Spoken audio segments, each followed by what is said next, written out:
অন্তর্বর্তী সরকার সুশাসন, আইনের শাসন এগুলোর একটা প্রতিশ্রুতি দিয়ে দায়িত্ব নিয়েছিল, কিন্তু তারা যখন অফিস ছেড়ে চলে যায় একের পর এক উপদেষ্টার নানান অনিয়ম, দুর্নীতির অভিযোগ এগুলো কিন্তু আস্তে আস্তে বাড়ছে। আমার সহকর্মী আরিফুল ইসলাম মিঠু, তিনি যে সংস্কৃতি উপদেষ্টা ছিলেন মোস্তফা সরোয়ার ফারুকী, তার বিভিন্ন অনিয়ম তুলে ধরেছেন একটি প্রতিবেদনে। আমরা তার কাছ থেকে শুনি। এটা হচ্ছে যে সংস্কৃতি মন্ত্রণালয়ের উপদেষ্টা ছিলেন মোস্তফা সরোয়ার ফারুকী।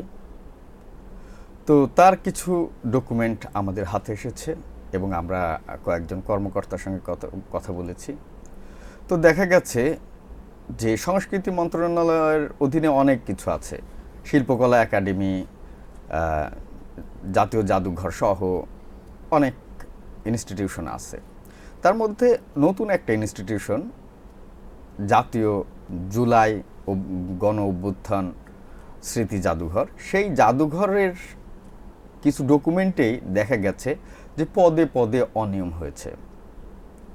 অর্থাৎ এইটাতে দেখা গেছে যে উপদেষ্টা, যখন তিনি উপদেষ্টা পদে ছিলেন তখনই জাদুঘরের জন্য একটা পর্ষদ করা হয়। সেই পর্ষদের সভাপতি তিনি নিজেই তাকে নিয়োগ দেন, যেটি মূলত স্বার্থের দ্বন্দ্ব তৈরি করে। অর্থাৎ এটা ক্ষমতার অপব্যবহার, মোটা দাগে যাকে দুর্নীতি বলা যেতে পারে। কারণ হচ্ছে যে যখন পাবলিক অফিস হোল্ড করা হয় তখন তাদেরকে, তার নিয়মই আছে, আইনই আছে যে তারা কোনো লাভজনক প্রতিষ্ঠানে, উপদেষ্টা হিসেবে যখন তিনি আছেন তার মানে তিনি লাভজনক প্রতিষ্ঠানে আছেন, তো তখন অন্য কোনো প্রতিষ্ঠানে তিনি থাকতে পারবেন না।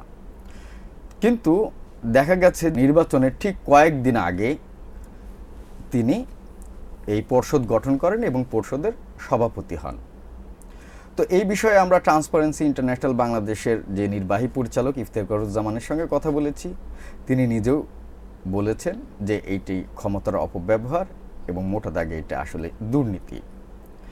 সবচেয়ে বড় কথা, এই পদে বসানোর জন্য তিনি নিজে ছাড়াও তো অনেক যোগ্য লোক ছিলেন, তাদের কাউকে তার চোখে পড়ল না। হ্যাঁ হ্যাঁ, এবং তিনি যে এই পদে আসবেন এই কারণে এই যে জুলাই জাদুঘর নির্মাণের জন্য যে একটা অর্ডিন্যান্স সরকার তৈরি করে, সেই অর্ডিন্যান্সের 3 ধারায় অনেক রিল্যাক্স করা হয়েছে। অর্থাৎ এই ধারাটাতে যোগ্যতার ক্ষেত্রে যে নানা ধরনের যে যোগ্যতা, এগুলোর যোগ্যতার ক্ষেত্রে শিথিল করা হয়েছে এবং বলা হয়েছে যে একজন পতিতযশা সংস্কৃতি ব্যক্তি, এরকম কিছু পদ বলা হয়েছে।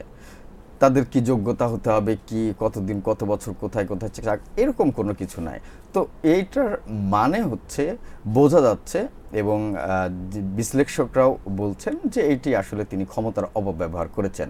শিক্ষাগত যোগ্যতা নিয়ে একটি কথা ছিল সেখানে। হ্যাঁ, শিক্ষাগত যোগ্যতার বিষয়টা এরকম যে আসলে অনেকেই জানেন যে মোস্তফা সরোয়ার ফারুকী অনেক জনপ্রিয় পরিচালক হিসেবে অনেকে ধরে নেন বা বলা হয়, কিন্তু তার শিক্ষাগত যোগ্যতা আসলে ইন্টারমিডিয়েট পর্যন্তই। তিনি ইন্টারমিডিয়েটও পাশ করেননি এমনটা শোনা যায়। তো সে কারণেই হয়তো এই যে যেসব যোগ্যতার মাপকাঠি আছে সেগুলো সবই শিথিল করা হয়েছে। এটা একটা ব্যাপার।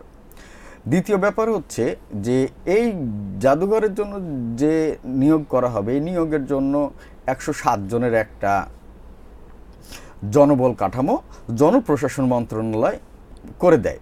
কিন্তু দেখা গেল যে এই জনবল যে নিয়োগ দেওয়া হবে, এই জনবল নিয়োগ দেওয়াতে তাদের পছন্দ হয় নাই।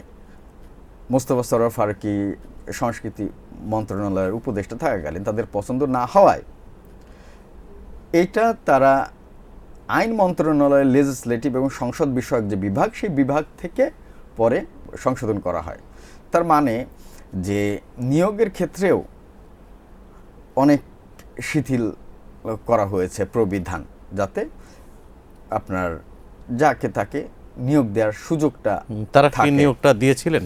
আচ্ছা, না, এইটা হচ্ছে যে তারা তাড়াহুড়ো করে আসলে চেয়েছিলেন যে এই জুলাই গণ অভ্যুত্থান স্মৃতি জাদুঘরটা চালু করবেন এবং সে কারণেই তারা নিয়োগ দেওয়ার প্রক্রিয়ায় ছিলেন, কিন্তু চেষ্টা চালিয়েছেন, কিন্তু এর মাঝখানে নির্বাচন হয়েছে, তাদের চলে যেতে হয়েছে।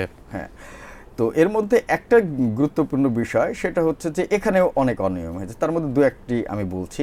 যেমন পরীক্ষার ক্ষেত্রে, মানে নিয়োগের ক্ষেত্রে সাধারণত লিখিত পরীক্ষা ম্যান্ডেটরি, জনপ্রশাসন বিশেষজ্ঞরা বলছেন যেটা মানে ম্যান্ডেটরি, কিন্তু এই নিয়োগের ক্ষেত্রে লিখিত পরীক্ষার ব্যাপারটা নেই। এবং এই যে এটার যে লিখিত পরীক্ষা হবে না সেটাও এই নিয়োগ বিজ্ঞপ্তিতে নেই।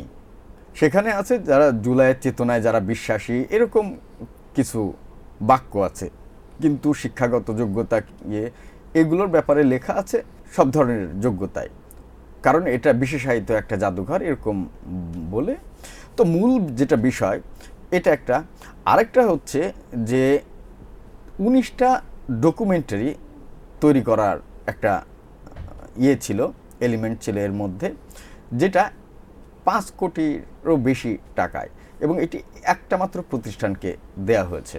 প্রত্যেকটি ডকুমেন্টারি একটা প্রতিষ্ঠান থেকেই বানাবে? হ্যাঁ, 19টি ডকুমেন্টারি একটা প্রতিষ্ঠান থেকেই বানানো হবে। তো এটা একটা ব্যাপার। তো এরকম অনেকগুলো অনিয়ম হয়েছে। তো যারা আছেন এখন পর্যন্ত আমরা জানতে পেরেছি, কর্মকর্তারা বলছেন প্রায় 13,000 মানে আবেদন এখন পর্যন্ত এসেছে। এর মধ্যে প্রায় 1200 শর্ট লিস্টেড করা হয়েছে। তার মানে যে মোস্তফা সরোয়ার ফারুকী তিনি চেয়েছেন তার নিজের লোকজনকে এখানে নিয়োগ দিতে। তো এখন পর্যন্ত নিয়োগটা হয়নি, ইলেকশনের নির্বাচন এগুলোর কারণে। তো এখন বলা হচ্ছে যে কর্মকর্তারা বলছেন যে সরকারের উচিত যে এই নিয়োগ বিজ্ঞপ্তি বাতিল করে নতুন করে নিয়োগ বিজ্ঞপ্তি দেয়া, এবং যাতে সবাই পার্টিসিপেট করতে পারে এই নিয়োগে, এবং লিখিত পরীক্ষা যেন হয়, যাতে লিখিত পরীক্ষা না হলে পরবর্তীতে কিন্তু আপনার প্রশ্ন উঠতে পারে এটা স্বচ্ছতা নিয়ে। নিশ্চয়ই। আসলে যে রাজনৈতিক আনুগত্যের যে প্রশ্ন আমরা বেশ কয়েকটি সাইকেল দেখেছি, আপনিও দেখেছেন, তো এর বাইরে যাওয়া আসলে এই জাতির ভাগ্যে কতটা আছে, যে বলা হচ্ছে যে যেটিকে এক্সপার্টরা বলেন মেরিট বেসড। না, একটা ইম্পর্টেন্ট বিষয় সেটা হচ্ছে যে আমাদের স্বাভাবিক, আমরা যে জনসাধারণ আমরা জানি যে যারা রাজনীতি করেন তারা দুর্নীতি করেন, তারা ভালো না, তারা অসৎ। কিন্তু দেখা গেল অন্তর্বর্তীকালীন সরকারের যেসব লোকজনকে নিয়ে আসা হয়েছে, যেমন মোস্তফা সরোয়ার ফারুকী, তিনি ফিল্ম বানান, তিনি মানুষকে এনকারেজ করেন সৎ পথে যাওয়ার, তিনি নিজেই আসলে অসততার পথে গেছেন। মানে এটা একটা মানে আইরনি আর কি।